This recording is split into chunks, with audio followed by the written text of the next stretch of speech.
Hi friends, welcome to news pocket.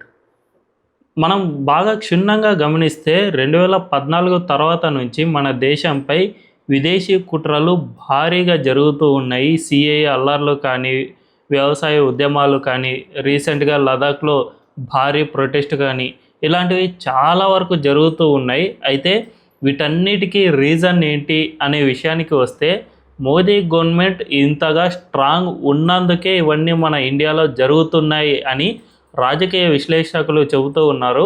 మొట్టమొదటిసారి for the first time, అంటే చరిత్రలో ఏ ప్రభుత్వము చేయనంతగా మోదీ గవర్నమెంట్ ఇప్పుడు వెస్ట్రన్ దేశాలను ఎదిరిస్తోంది.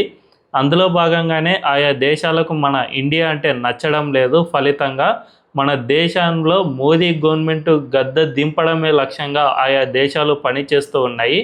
2014 నుంచి ఇప్పటి వరకు దాదాపు 11 సంవత్సరాలు మోదీ గవర్నమెంట్ కేంద్రంలో అధికారంలో ఉంది.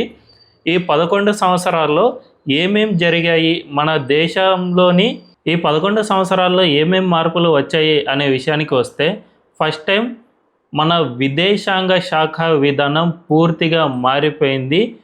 నేషన్ ఫస్ట్, అంటే మన ఇండియన్స్కే తొలి ప్రాధాన్యత అనే నినాదంతో ఇప్పుడు విదేశాంగ శాఖ పనిచేస్తోంది. ప్రపంచంలో ఎన్ని దేశాలు ఒత్తిడి చేసినా కూడా మన దేశ ప్రయోజనాలకే తొలి ప్రాధాన్యత ఇస్తూ వస్తుంది. మనం రష్యా ఉక్రెయిన్ యుద్ధంలో చూసుకుంటే ప్రపంచమంతా ఈ రష్యా నుంచి ఆయిల్ను కొనడాన్ని మెల్లిమెల్లిగా తగ్గించుకున్నాయి. యూరప్ దేశాలు ఇప్పటికీ తగ్గించుకోకపోయినా కూడా ఆ దేశాలు కొద్ది వరకు ఇబ్బందులు పడుతూ ఉన్నాయి. కానీ మన దేశం మాత్రం రష్యా నుంచి డిస్కౌంట్ రేటుకు ఆయిల్ను కొనుక్కుంటూ వచ్చింది. యుద్ధం మొదలైన తర్వాత ఆయిల్ రేట్లు భారీగా పెరిగాయి. ఎందుకంటే రష్యానే ప్రపంచంలో 10% ఆఫ్ క్రూడ్ ఆయిల్ను ఎగుమతి చేస్తుంది కాబట్టి దాని నుంచి ఎవరు ఆయిల్ కొనకపోవడంతో ప్రపంచంలో ఈ క్రూడ్ ఆయిల్ ధరలు భారీగా పెరిగాయి. అటువంటి సమయంలో రష్యా మనకు డిస్కౌంట్లో ఆయిల్ను అమ్మడానికి ముందుకు వచ్చింది. తద్వారా మన ఇండియాలో పెట్రోల్ రేట్లు పెరగకుండా మనం జాగ్రత్త పడగలిగాం. సో దీనివల్ల మన దేశ ప్రయోజనాలకు మేలు జరుగుతుంది కాబట్టి మనం ఇప్పటి వరకు ఆయిల్ కొంటూనే వచ్చాం. ఇది వెస్ట్రన్ దేశాలకు అస్సలు నచ్చడం లేదు.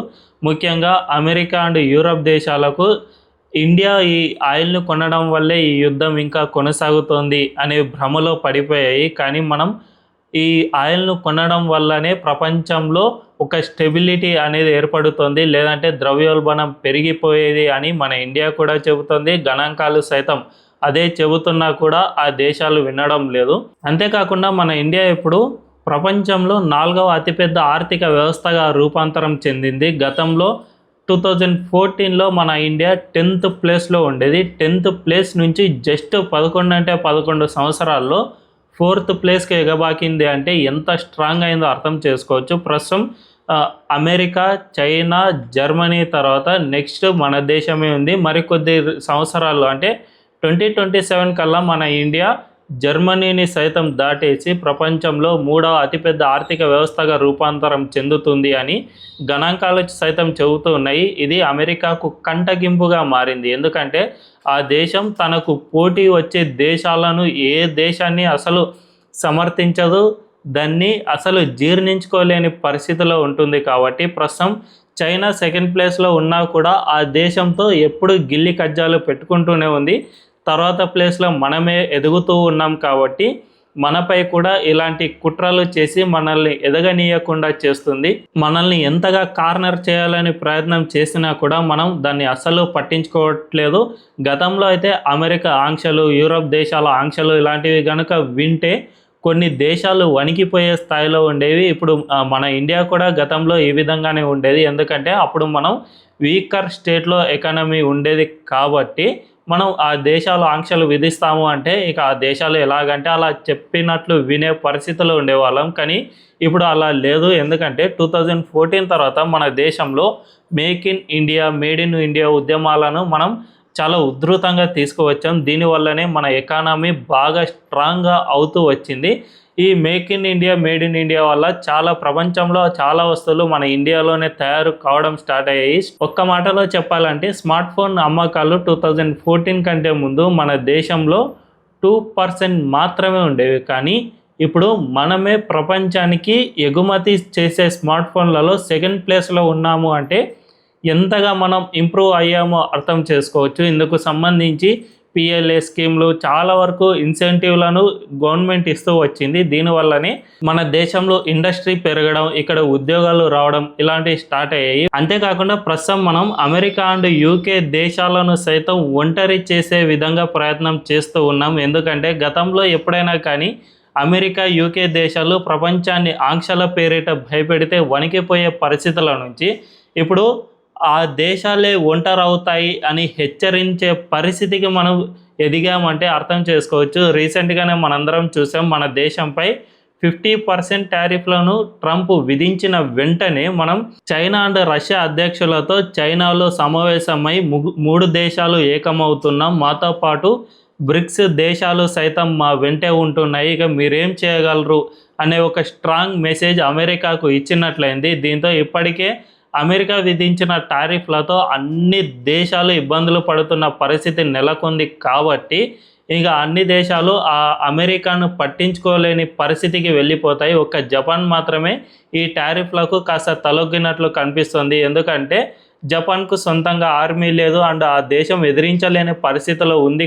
కాబట్టే అమెరికా టారిఫ్లకు ఒప్పుకున్నట్లు కనిపిస్తుంది. అంతే తప్ప మిగిలిన ఏ దేశాలు కూడా అమెరికా మూర్ఖత్వపు ఆలోచనలకు తలొగ్గే పరిస్థితుల్లో లేవు. కాబట్టి ఇక మెల్లిమెల్లిగా అగ్రరాజ్యానికి దూరం అవుతున్న పరిస్థితి నెలకొంది. దీంతో అమెరికా అండ్ యూకే దేశాలు తమంతట తామే ఒంటరవుతున్నాయి. కాబట్టి ఇక ఇండియా వల్లే ఇదంతా జరుగుతుంది. కాబట్టి మన దేశాన్ని ఏదో ఒకటి చేయాలి, మరీ ముఖ్యంగా మోదీ గవర్నమెంట్ వల్లే ఇలా జరుగుతోంది అని అమెరికా భావిస్తుంది. నిజానికి ఒక్కసారి మనం యూపీఏ ఎరాను చూసుకుంటే యూపీఏ 1 అండ్ యూపీఏ 2 కాలంలో నేషనల్ అడ్వైజరీ కౌన్సిల్ అనేది ఒకటి ఉండేది. ఇది ప్రధానమంత్రి కేబినెట్ కంటే అప్పర్ స్థాయిలో దీన్ని ఏర్పాటు చేశారు. జనరల్గా మన దేశంలో ఎటువంటి నిర్ణయం తీసుకోవాలన్నా కూడా ప్రధానమంత్రి కేబినెట్ సమావేశమే అత్యున్నత సమావేశంగా ఉండేది. దీనికంటే ఉన్నత స్థాయిలో నేషనల్ అడ్వైజరీ కౌన్సిల్ను ఏర్పాటు చేయడం, ఇందుకు సోనియా గాంధీ అధ్యక్షతను వహించడం,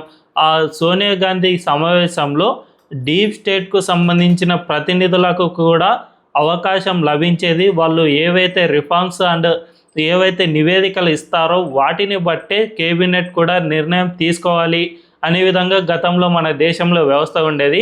సో డీప్ స్టేటే డైరెక్ట్గా మన దేశంలో ఎటువంటి నిర్ణయాలు తీసుకోవాలి అనే విషయంపై మన్మోహన్ సింగ్ను ఆదేశించే స్థాయిలో ఉండేది. కాబట్టి అప్పట్లో ఇలాంటి కుట్రలు ఏమీ జరగలేదు. కానీ ఇప్పుడు మోదీ ఆ డీప్ స్టేట్నే తిరిగి ఎదిరిస్తున్నారు. కాబట్టి ఈ కుట్రలన్నీ జరుగుతున్నాయి అన్నది సుస్పష్టంగా అర్థమవుతుంది. అందువల్లనే మన దేశంలో సిఏఏ అల్లర్లు, ఆ సిఏఏ అల్లర్లలో ఏకంగా నార్త్ ఈస్ట్ను ఎలా కట్ చేయాలి అనే విధంగా కాన్స్పిరసీ థియరీని కూడా తయారు చేసిన దాఖలాలు ఉన్నాయి. అంతేకాకుండా 2021లో మనందరం చూసాం, ఖలిస్తానీ వేర్పాటువాదులకు ఏకంగా ఏసీలు, కూలర్లు ఇవన్నీ ఇచ్చి రోడ్డుపై కొన్ని నెలల తరబడి వాళ్ళు బైఠాయించేలా సౌకర్యాలు కల్పించారు. ఇందులో ఖలిస్తానీ ఉగ్రవాదుల నుంచి డబ్బులు వచ్చిన దాఖలాలు ఉన్నాయి. అంతేకాకుండా డీప్ స్టేట్ టూల్ కిట్ మొత్తం గ్రెటా థన్బర్గ్ బయటపెట్టిన దాఖలాలు కూడా గతంలో జరిగాయి. కాబట్టి ఇందులో కూడా అమెరికన్ డీప్ స్టేట్ బాగా ట్రై చేసింది. అంతేకాకుండా ఇప్పుడు లదాఖ్లో కూడా సోనమ్ వాంగ్చుక్ డీప్ స్టేట్కు ప్రతినిధి కాబట్టి అతని ద్వారా అక్కడ అల్లర్లు రేకెత్తించడానికి ప్రయత్నం చేశారు. కానీ వీళ్ళు ఎన్ని ప్రయత్నాలు చేసినా మన ఇండియాలో అలాంటి కుట్రలు తీసుకురాలేరు. ఎందుకంటే మన దేశంలో ప్రజలు చాలా అవేర్నెస్తో ఉన్నారు, ఇలాంటి కుట్రలను ముందే పసిగడుతున్నారు. అందుకే రైతు ఉద్యమమైన ఒక ప్రాంతానికే పరిమితమైంది అండ్ సిఏఏ అల్లర్లైనా కూడా ఢిల్లీలోని షహీన్ బాగ్ ప్రాంతానికే పరిమితమైంది. ఇప్పుడు లదాఖ్లో నిరసనలు అయినా కూడా ఆ ప్రాంతానికి మాత్రమే పరిమితమైన పరిస్థితి నెలకొంది. కాబట్టి ఇలాంటి కుట్రలు ఎన్ని చేసినా కూడా మన దేశ ప్రభుత్వం చాలా పటిష్టంగానే ఉంటుంది. అలాంటి దేశ ప్రభుత్వాన్ని గద్దె దించాలంటే ఎన్నికల్లో మాత్రమే గద్దె దించగలరు అనే విషయం ఈ కుట్రదారులు అర్థం చేసుకుంటే చాలా మంచిది. ఈ వీడియో కనుక మీకు నచ్చినట్లయితే ఖచ్చితంగా మా ఛానల్ను సబ్స్క్రైబ్ చేసుకోండి అండ్ బెల్ ఐకాన్ను క్లిక్ చేయడం అస్సలు మర్చిపోవద్దు. Thank you.